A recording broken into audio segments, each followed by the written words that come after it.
मोहतरमा, बहुत बहुत शुक्रिया आपका कि आपने एक अहम मौजू पर मुझे बोलने का मौका इनायत फरमाया। और बड़े अफसोस की बात है कि बड़ी धूमधाम से हुकूमत की तरफ से इस बात को रखा गया, मगर 30 से ज़्यादा MP यहाँ पर मौजूद नहीं हैं। मैडम, पहले तो मैं वज़ीर आज़म की इस बात की मजम्मत करता हूँ और उनको बताना चाहूँगा कि जिना के बारे में उन्होंने जो कहा था, हम तो जिना के सख्त मुखालिफ है, इसलिए भारत को अपना वतन माने, मगर 42 में आपके प्यारे वीर और जिना की पार्टी ने नॉर्थ वेस्ट फ्रंटियर, सिंध और बंगाल में मिलकर हुकूमत चलाई और उस हुकूमत ने 1.5 लाख हिंदू और मुसलमानों को अंग्रेजों की फौज में शामिल कराया ताकि वो लड़े। तो किसी शायर ने अच्छा कहा था वजीर आजम के बारे में कि फरेब देकर जमाने को पारसा ना बनिए, इन्हें कहो कि वो बंदा बने खुदा ना बने, अमीर शहर यही चाहता या हजरत कि हमारी चीख गले में रहे सदा ना बने। दूसरी बात मैडम, हमारे वजीर दिफा जनाब राजनाथ सिंह साहब ने बड़ा ही अजीब व गरीब और तकलीफ दे बात कही उम्मुल मोमिनीन के बारे में और उम्मुल किताब के बारे में। उम्मुल मोमिनीन उनको कहते हैं जो हमारे प्रॉफिट मोहम्मद सल्लल्लाहु अलैहि वसल्लम की वाइफ हैं, वो हम तमाम मुसलमानों की माँ, हम उनको तस्वुर करते हैं, मगर हम उनकी इबादत नहीं करते, हम अपनी माँ की इबादत नहीं करते। उम्मुल किताब कुरान है, हम कुरान की इबादत नहीं करते, कुरान अल्लाह का बिजावा कलाम है। तो उसके बारे में शायर ने अच्छा कहा कि खबर नहीं जिन्हें अपने दीन व मजहब की, हमें वो दीन का मतलब सिखाने निकले हैं। अहम बात यह है कि मैडम, हमारे मुल्क का आइन का इस लफ्ज से आगाज होता है वी द पीपल। इसका आगाज भारत माता के नाम से नहीं होता है। हमारे संविधान का जो प्रियम्बल है वो क्या कहता है? Liberty of thought, expression, belief, faith and worship. अगर दस्तूर का ये पहला सफा ये बात करता है तो फिर कैसे किसी शहरी को किसी खुदा, देवी, देवता की इबादत करने पर या सजदा करने पर मजबूर किया जा सकता है? आप ही की पार्टी से आज की जो बातें हुई है इसी का बोल रही हैं। हमारे कॉन्स्टिट्यूंट असेंबली में मैडम एक मोहतरमा थी रोहिणी कुमार चौधरी ने एक तजवीज दी थी कि प्रियम्बल में किसी देवी के नाम से शुरू हो। उन्होंने खास तौर से वंदे मातरम का जिक्र किया, मगर उसको कबूल नहीं किया गया। फिर KV कामत साहब ने एक तजवीज दी कि इट्स सिटीजन्स को बदलकर हर सिटीजन्स किया जाए और खुदा के नाम से शुरू किया जाए, वो तरमीम को मुस्तरद कर दिया गया। हमारे संविधान का उसूल यह है कि भारत क्या है, उसकी अवाम है, अवामी कानून की मुसन्निफ है, अवाम की मर्जी से सबसे बालातर है, अवामी हाकिम है। मुल्क किसी खुदा, देवी, देवता, मजहबी इलामत के नाम से नहीं चलता, ना मुल्क किसी एक मजहब की मिल्कियत है। इसीलिए बाबा साहब अम्बेडकर ने क्या कहा था? उन्होंने मदर इंडिया के नजरिए को मुस्तरद किया। बाबा साहब ने एक नई इस्तिलाह वजह कर दी और कहा कि भैक्षित भारत, ये बाबा साहब अम्बेडकर ने कहा। अब मैडम, अगर मजहबी आजादी इस आइन का बुनियादी उसूल है तो सवाल यह पैदा होता है कि उस वक्त हमारे जो कॉन्स्टिट्यूंट असेंबली के प्रेसिडेंट थे जनाब राजेंद्र प्रसाद साहब ने किस बुनियाद पर वंदे मातरम को कौमी तराना करार दिया? ना तो कोई सेक्यूर रेजोल्यूशन है इसके बारे में। मैडम, मैं आपको बताना चाहूंगा कि जुडिशरी क्या कहती है। बीजू इमैनुअल केस है 1986 का, जिसमें जिहोवा विटनेस ने कहा कि मैं नेशनल एंथम के वक्त खड़े रहूंगी, पढ़ूंगी नहीं। सुप्रीम कोर्ट ने कहा कि उसने कोई गुनाह नहीं किया। वहीं एक 2017 का केस है अश्विनी उपाध्याय का केस सुप्रीम कोर्ट का, उन्हें कहा गाइडलाइंस दिए जाएं वंदे मातरम पर, सुप्रीम कोर्ट ने नहीं कह दिया। फिर आप आ जाइए madam, prevention of insult act national 1971, इसमें नेशनल सॉन्ग नहीं है, सिर्फ नेशनल एम्बलम और आपका नेशनल एंथम है। फिर आप आ जाइए 40th अमेंडमेंट आर्टिकल 51 है, 76 में पास हुआ, उसमें भी इसका कोई जिक्र नहीं है। मैडम, मैं आपके सामने बताना चाहूंगा कि हमारा भारत एक इसका मजमुआ क्या है।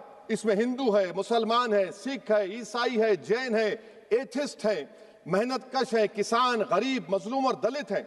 मगर अगर जो तकारीर आज हमने यहाँ पर सुनी और बाहर जो सुनते हैं, अगर भारत को देवी कहने और उसके आगे सजदा करने, तो दरअसल कौम परस्ती को, वतन से मोहब्बत को मजहब में तब्दील कर रहे, और फिर यहाँ पर बोल रहे कि अगर भारत में रहना है तो वंदे मातरम गाना पड़ेगा। भाई, ये तो संविधान के खिलाफ है, सुप्रीम कोर्ट के जजमेंट के खिलाफ है।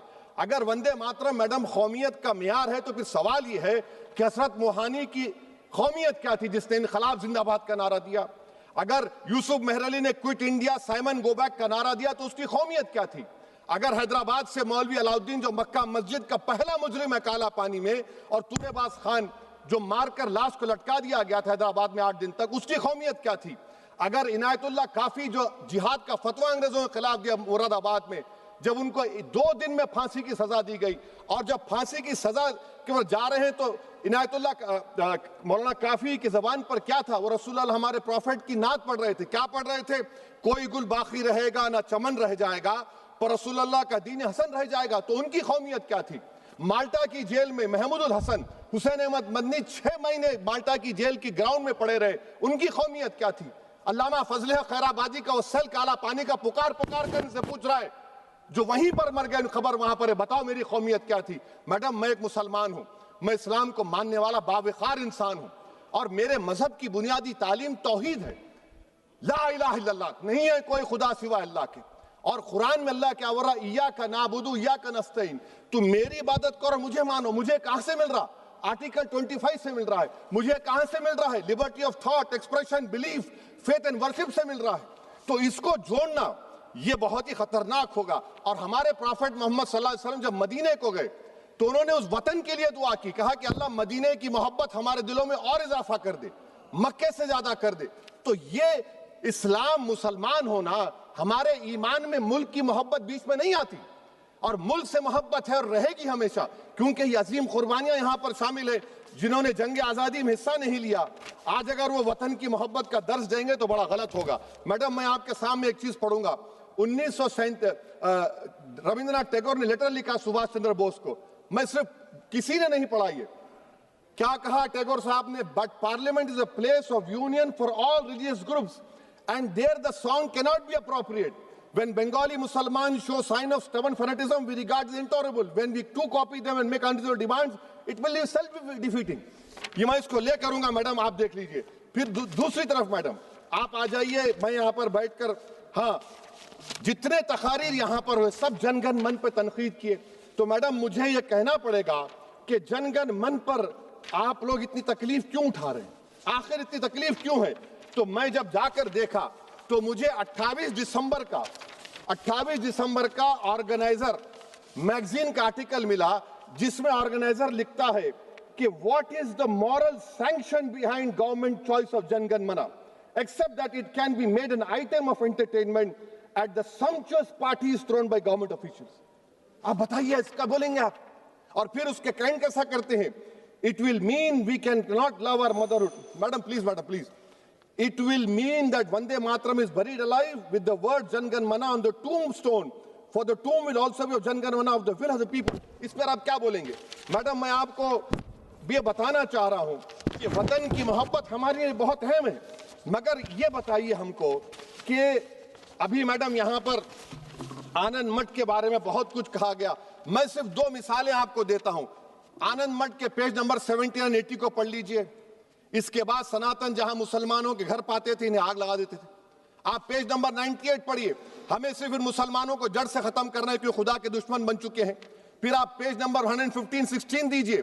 फिर मुख्तलिफ इलाकों में मुसलमानों को सदा देने के लिए भेजे जाते, जहां मुसलमान आबादी नजर आती जला दिया जाता। फिर आप देख लीजिए मैडम, सफे नंबर 120 पेज 120, बंकिम लिखते हैं कि सनातियों को मालूम नहीं था कि अंग्रेज हिंदुस्तान को निजात दिलाने वाले हैं।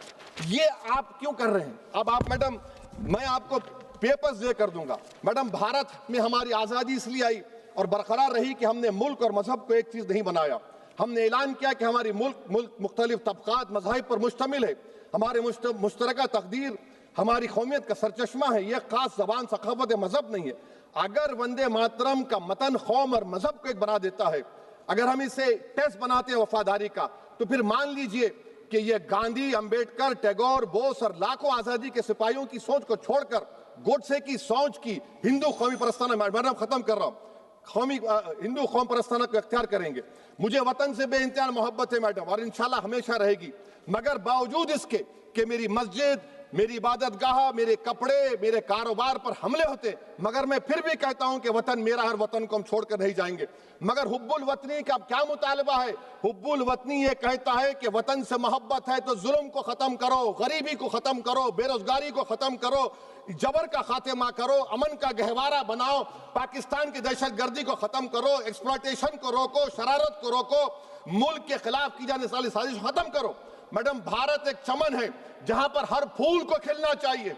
और अगर कोई इस फूल का अगर पूरे फूल खिलेंगे तो उसकी खुशबू से ये वतन मौतर होगा, मगर अगर इस चमन का माली ये कहेगा कि एक ही फूल खिलेगा, तो मैं जिम्मेदारी के साथ कह रहा हूं, अगर एक ही फूल खिलेगा तो वो सहरा बन जाएगा और माली माली नहीं रहेगा, वो जल्लाद कहलाएगा। तो इसीलिए मैडम हम उम्मीद करते हैं कि हुकूमत इस पर जोर जबर ना करे। मेरा राइट है, यकीनन मैं जानता हूं कि आजादी के लड़ाई में वंदे मातरम का नारा था, मगर अगर आप इसको जबर करेंगे तो ये संविधान के खिलाफ है। वफादारी का सर्टिफिकेट हमसे मत लीजिए, मैडम खत्म कर रहा हूं, वफादारी का सर्टिफिकेट हमसे मत लीजिए। आपके बुजुर्गों के कोई एक किताब में लिख के क्या लिखा है बता दीजिए, कहां पर क्या लिखा हुआ है। तो मैं मैडम मैं इस शेर पर अपनी बात को खत्म कर रहा हूं मैडम, मैं इस शेर पर अपनी बात को खत्म कर रहा हूं मैडम, मैं अपनी बात को खत्म कर देता हूं मैडम, क्योंकि आप बहुत जल्दी में हैं। कि भारत जिंदाबाद, हिंदू मुसलमान जिंदाबाद, दलित जिंदाबाद, ईसाई जिंदाबाद, आदिवासी जिंदाबाद, जो किसी खुदा को नहीं मानते वो भी जिंदाबाद, और मैडम सब पिछड़ा सब आ गया इसमें। तो हम उम्मीद करते कि इस रूह को आप समझेंगे अगर आप सिर्फ अपनी आइडियोलॉजी को लेकर चलेंगे। और आखिर में मैडम, जनाब बंकिम चंद्रा साहब के बारे में मैं आपके सामने डॉक्यूमेंट लेकर रहा हूं कि उन्होंने बीए का एग्जाम पास नहीं किया था, 7 मार्क्स से फेल हो गए थे, ये भी रख रहा हूं। तो आप जिसका लिटरेरी जायंट बता रहे ये नहीं है। बहुत बहुत शुक्रिया मैडम। धन्यवाद सभापति महोदया। मैं इस सदन का ध्यान